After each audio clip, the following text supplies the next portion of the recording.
Morbius ha generado un enorme debate desde su estreno, considerada como la peor película de Marvel y Sony. No olvides unirte a la comunidad de este canal y compartir el video. Mi nombre es Sliper y esto es LiveSonic. Morbius fue un largometraje que se retrasó demasiado. Básicamente su lanzamiento estaba planeado originalmente para el año 2020, y todo esto solo generó que la expectativa del mundo estuviera en duda. Al final, esta adaptación claramente pudo haber sido mejor. Morbius se convierte en un antihéroe de su propio rincón del mundo.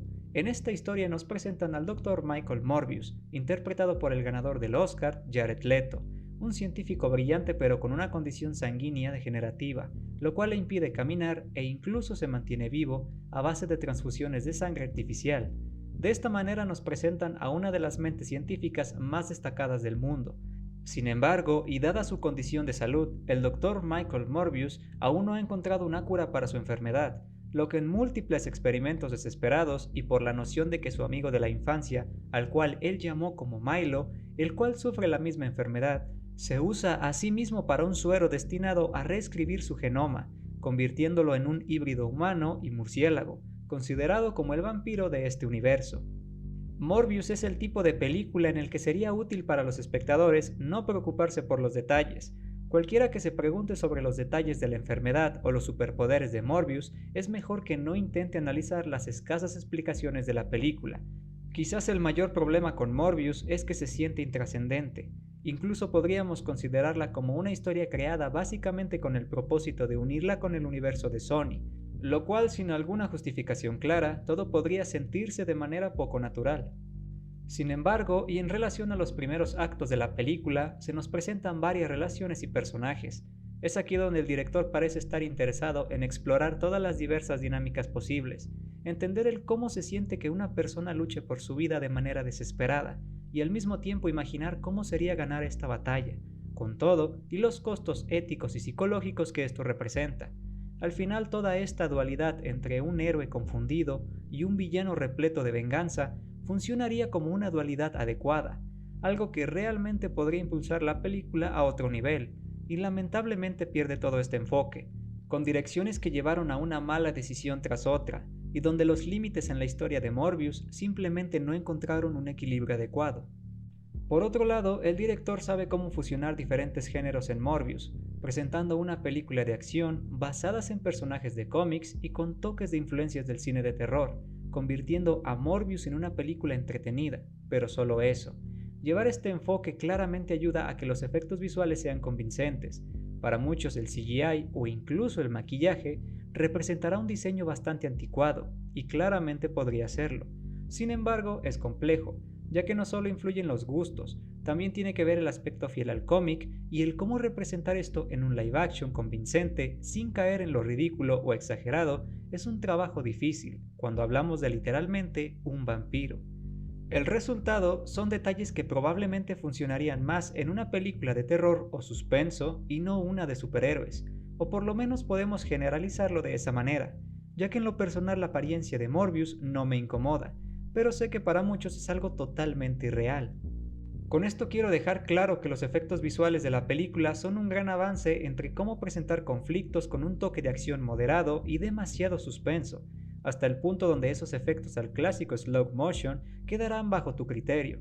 Claramente no es algo novedoso, pero es un toque fresco a lo que normalmente estamos acostumbrados en películas de superhéroes. Esta idea me agrada, ya que es algo que retomé en mi reseña de Eternals, en referencia al cómo los efectos son auténticos del personaje, y en Morbius claramente es algo que le tiene que pertenecer. Jared Leto es un actor totalmente comprometido en sus películas, y en sus últimos trabajos ha demostrado una tendencia de calidad al ser amplio en diversos grados de ejecución para presentar una interpretación sólida. Todo esto bajo estándares bastante positivos, algo que lamentablemente y en muchas ocasiones termina bajo el control del director. Entendemos por lo general que no existen actores pésimos, solo malos guionistas y directores. Jared Leto en Morbius hace un trabajo de calidad. Sinceramente se nota que disfruta de interpretar a este personaje con todos sus toques góticos terroríficos. Nos presenta a un personaje con muchos conflictos en cómo controlar su nuevo don o maldición, el cómo esto le afecta y podría afectar a los demás. donde de manera muy obvia tenemos la representación de un Morbius que claramente no es malvado.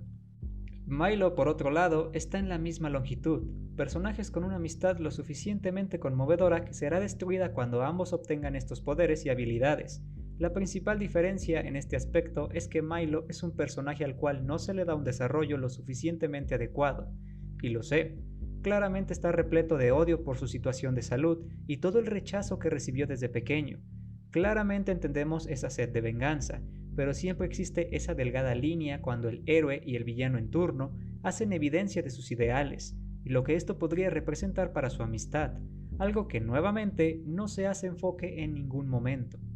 Morbius desde su transformación entiende que la situación le traerá muchas consecuencias, y Milo inmediatamente es malvado, creando una enemistad bastante forzada, algo que pudo redimirse con escenas de acción en las cuales demuestren sus nuevas habilidades, pero eso tampoco funcionó. Para mí fue una película entretenida, pasé un momento agradable, pero, en conclusión, no existe nada más que puedo destacar. Morbius tiene algunas buenas ideas y las escenas de acción son decentes, pero incluso las cosas buenas solo hacen que las otras cosas se vean peor en comparación. Jared Leto está disfrutando de esta interpretación, el personaje de Smith se queda corto, y Martin, el interés amoroso de Morbius, solo existe para ampliar la visión en relación a la parte más humana del Dr. Morbius. Fuera de todo lo antes mencionado, hay muy poco sobre Morbius que lo distinga de alguna manera, incluso en términos de su conexión con otras películas.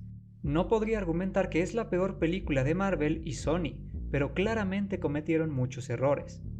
Todo aquí es en gran medida una historia de origen promedio con todos los elementos que esperarías, como un montaje de prueba de poder y un villano que es la imagen especular del héroe.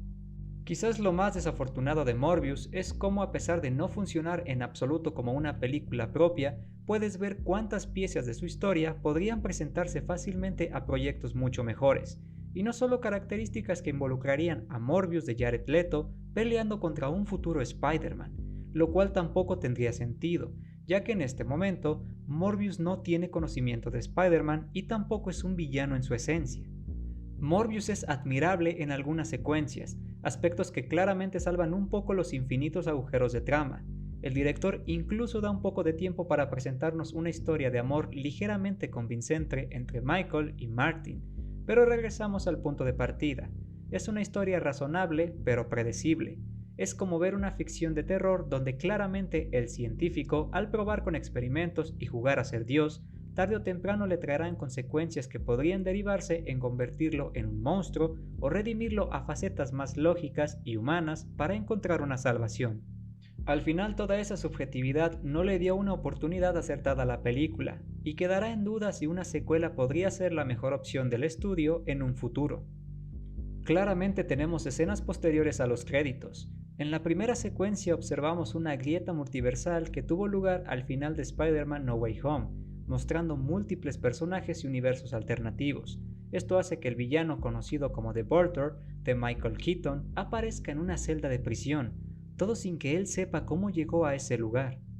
En la segunda secuencia se ve a Toms volando con su traje de buitre en medio del desierto, lugar que da encuentro a este personaje y Morbius, escena en la cual The Vulture le hace una propuesta a Morbius para unirse a un equipo que él está formando, dando así un indicio, otra vez, de los 6 siniestros. Como sabemos, Sony había planeado desarrollar un proyecto de los 6 siniestros, pero a estas alturas, y con No Way Home, existen muchas dudas de cómo el estudio puede conformar a este clásico equipo de villanos.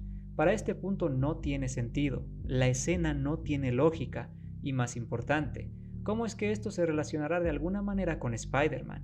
Aún existe mucho en lo cual se puede teorizar y la información es limitada. Lo único que tenemos por delante es la nueva película de Doctor Strange. Esperemos que al menos se nos ofrezca una información adicional acerca del multiverso. Hemos llegado al principio del fin. Agradecería mucho el que compartas a Live Sonic en todas tus redes sociales. Mi nombre es Sliper y recuerda, el entretenimiento no tiene límites.